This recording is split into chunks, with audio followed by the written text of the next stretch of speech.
Good afternoon, America. Hope you're staying cool and enjoying this Friday. The news cycle is moving fast, and today we're diving into four major stories shaping our nation, from the Supreme Court's latest rulings on parental rights and judicial power to the pulse of the American consumer and the ongoing battle in education.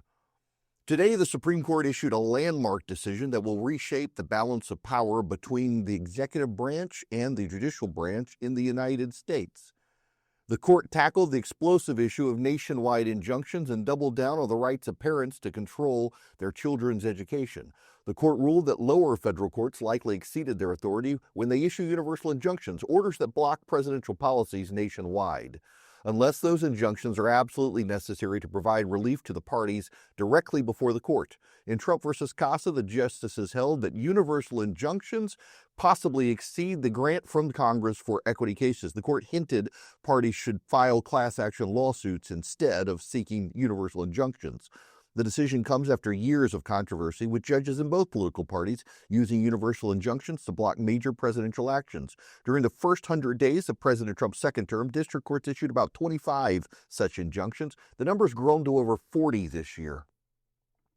The Supreme Court actually ruled now that the courts have to rein in universal injunctions. This is a major victory for the executive and a significant curb to what many conservatives have called judicial overreach. Amy Coney Barrett, writing the majority decision, actually slapped down Ketanji Brown Jackson for being in favor of an imperial judiciary while rejecting an imperial executive. Amy Coney Barrett pointing out neither exist in the American Constitution. In a separate but equally consequential ruling, the Supreme Court sided with parents in Montgomery County, Maryland, who sought to remove their children from public school lessons featuring LGBTQ plus themed stories on religious grounds. The court, in a 6-3 decision, held that the school board's refusal to allow parents to exempt their children amounted to an unconstitutional burden on the free exercise of religion, violating the First Amendment.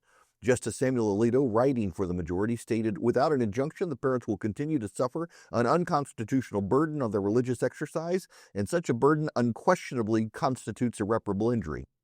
The liberal justices dissented, with Justice Sonia Sotomayor warning that the majority was casting aside long-standing precedent and creating a new constitutional right to avoid exposure to ideas contrary to parental beliefs. The case involved books such as Uncle Bobby's Wedding and Born Ready, which feature gay characters.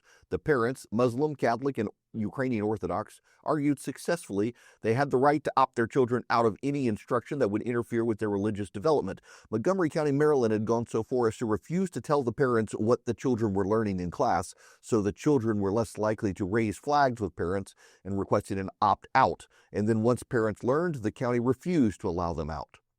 These rulings mark a significant shift towards judicial restraint and parental empowerment. For conservatives, the decision on universal injunction is a welcome check on activist judges, while the parental rights decision affirms the primacy of family values in education. Both decisions reflect the court's conservative majority's willingness to revise longstanding liberal norms. Turning to the economy, new data from the Conference Board shows U.S. consumer confidence is growing. The University of Michigan's Consumer Sentiment Index actually rose in June for the first time in 6 months, reaching 60.5 from 52.2 in May. This suggests that while Americans remain cautious, saving more and spending less, there are signs of resilience, especially as inflation is seeming to cool and the job market holds steady. What's behind the numbers? Well, mixed signals reflect ongoing uncertainty. On one hand, consumers are weary about inflation and possible tariffs. On the other hand, the job market is still good, and there haven't been signs of major inflation, though today the chief index looked at by the Federal Reserve is showing there could be inflation coming. Economists are watching closely to see if this is a temporary blip or the start of a new trend. For now, the message is clear. Americans are being careful with their money, but they haven't lost hope. Conservatives, I'd argue this is cautious optimism, and it's a healthy sign. Families are prioritizing stability and actually saving money right now. Public education is at a crossroads, and the debate is heating up in Washington and across the country with Democrats. According to a recent Wall Street Journal analysis, Democrats are deeply divided over how to respond to growing pressure on public schools, pressure coming both from internal reform challenges and conservatives. Public education is facing the perfect storm: declining test scores, rising absenteeism, and intense scrutiny over curriculum and funding. Republicans, now in control of the White House, Congress, and most state legislatures, are pushing for reforms such as school choice, voucher programs, and stricter oversight of curriculum. The Supreme Court's decision today on parental rights is just the latest example of the trend. Schools are now required to accommodate parents who object to certain lessons on religious grounds, a move that could complicate classroom logistics, but it's good for families. Democrats are struggling to find a unified response. Some want to defend public schools at all costs, while others are open to compromise on issues like school choice and curriculum transparency. The debate is further complicated by budget cuts, with the Trump administration proposing to eliminate billions in K-12 funding. The stakes couldn't be higher. Public education is a battleground for competing visions of America's future. Conservatives argue parents should have more control over their children's education. Progressives warn that these reforms could undermine public education and exacerbate inequality.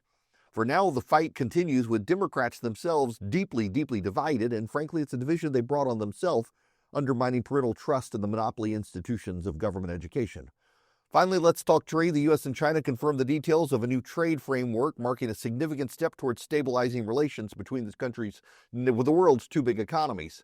Under the agreement, China will review and approve export requests for items governed by export controls, including rare earth minerals, which are critical for defense and technology. In return, the U.S. will roll back severe restrictions on China. President Trump announced the deal at the White House, calling it a big, beautiful agreement. The specifics are still emerging, but the framework is seen as a truce between comprehensive resolutions. The deal includes the removal of the so-called revenge tax on U.S. companies, a move that has cheered investors and boosted markets this morning. Global markets are responding positively. Stocks are hovering near record highs. Investors are optimistic the deal will reduce trade tensions and provide clarity for business. However, some analysts caution the agreement is more a temporary fix than a long-term solution. The U.S. is still demanding significant concessions from China. For American consumers and businesses, the deal is good news. It could mean lower prices in electronics, more stable supply chains, a stronger economy. But as always with China, the devil's in the details, and we can't trust them. We'll be watching this closely. Putting it all together, today's Supreme Court ruling is a big win for judicial restraint and parental rights. Consumer sentiment is mixed but rising. The battle over public education is tearing apart the Democratic Party. The U.S.-China trade deal is headed towards completion.